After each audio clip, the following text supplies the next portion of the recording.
চানাচুরে এনেছি বড় মজাদার চানাচুর গরম। চানাচুরে এনেছি বড় মজাদার চানাচুর গরম। কুড়মুড় ভাজা, আরে মুড়মুড় ভাজা, মুড়মুড় ভাজা, মুড়মুড় ভাজা, বাদাম ভাজা, সেমাই ভাজা, 12 মশলা 13 ভাজা, বড় মজাদার চানাচুর গরম। সোনা বন্ধুরে তোর প্রেম জাহালাই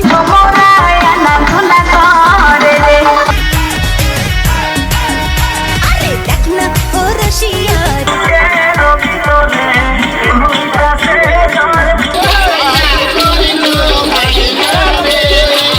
আপনারা একটা লোক ভাইরাল হলে মেয়েরা এইভাবে এক জায়গা থেকে আরেক জায়গায় ছুটে যান কেন?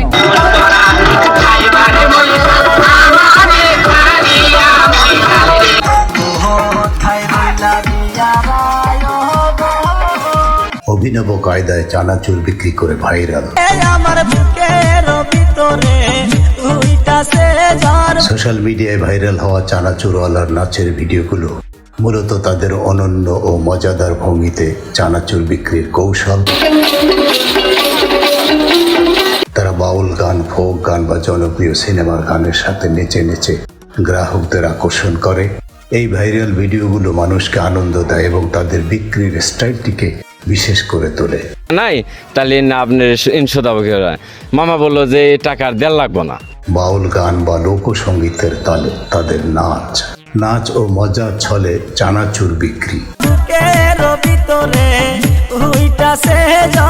জনপ্রিয়তা সামাজিক যোগাযোগ মাধ্যমে যেমন YouTube, short, Facebook, Twitter, TikTok এ সকল ভিডিওগুলোতে ব্যাপক ভাইরাল।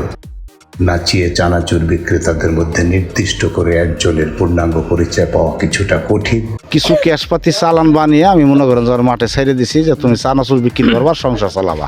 কারণ বাংলাদেশের বিভিন্ন এলাকায় এমন বেশ কয়েকজন বিক্রেতা জনপ্রিয়। তবে ভাইরাল হওয়া প্রধান কয়েকজনের ব্যাপারে যা জানা যায়: বিলাল হোসেন, শেরপুরের নকলা এলাকার, বর্তমানে একজন অত্যন্ত জনপ্রিয় কন্টেন্ট ক্রিয়েটর। তিনি আগে হোটেলে কাজ করতেন, কিন্তু তার রান্নার ভিডিও এবং সাবলীল উপস্থাপনার কারণে তিনি এখন ফেসবুক ও ইউটিউবে লাখ লাখ মানুষের কাছে পরিচিত।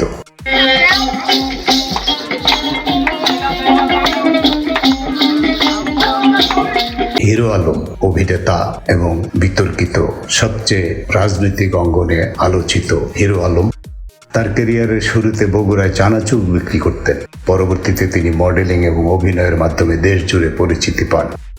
আকর্ষণীয় ঝালমুড়ি ও চানাচুর বিক্রেতা ঢাকার বিভিন্ন জনাকীর্ণ এলাকায় যেমন গুলশান, ধানমন্ডি বা পার্কে এমন অনেক বিক্রেতা আছেন যারা গান গেয়ে বা নেচে চানাচুর মাখা পরিবেশন করেন। বয়স কত? আমার বয়স তো 20 বছর। আমি চানাচুর বেশি 8 বছর। এদের অনেকেরই নিজস্ব ফেসবুক পেজ বা ইউটিউব চ্যানেলে ডান্সিং চানাচুরওয়ালা বা সেলিব্রিটি ঝালমুড়িওয়ালা নামে ভিডিও পাওয়া যায়। বিখ্যাত চানাচুর ব্যান্ড বাংলাদেশে জামাই বউ চানাচুরের মতো কিছু ঐতিহ্যবাহী চানাচুর বিক্রেতা দল আছে যাদের পরিবেশনা কৌশল বেশ ভিন্ন ধর্মী। ফুটপাতের মঞ্চে এক জীবন যোদ্ধার অদ্ভুত নাচ। ফুটপাতের মঞ্চে এক জীবন যোদ্ধার অদ্ভুত নাচ এবং চানাচুর বিক্রির গল্প।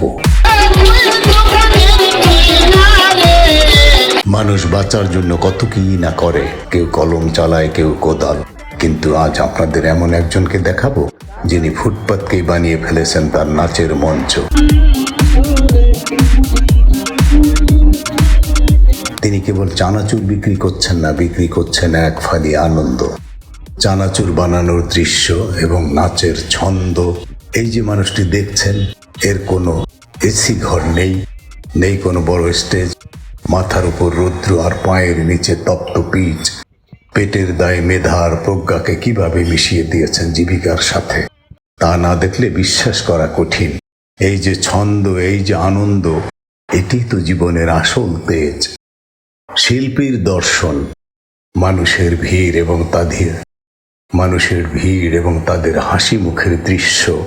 আমরা যারা শীতাতপ নিয়ন্ত্রিত ঘরে বসে জীবনকে খুব কঠিন ভাবি, তারা এই ফুটপাতে আসা যোদ্ধার দিকে তাকালে জীবনের নতুন মানে খুঁজে পাবেন।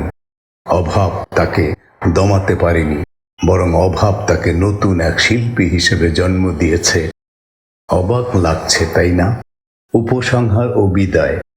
বন্ধুরা, এ কোনো বায়োডাটা নিয়ে আসিনি, এ কোনো গায়ক, অভিনেতা, অভিনেত্রী নয়। এ হচ্ছে বাংলার আদি বাঙালি, যে জীবন যুদ্ধে হতাশার নিকট, সমাজের নিকট, জাতির নিকট মাথা নত না করে নিজের পায়ে দাঁড়িয়েছে, এবং সেটা ফুটপাতে নিজের মেধা প্রজ্ঞাকে প্রমাণ করতে।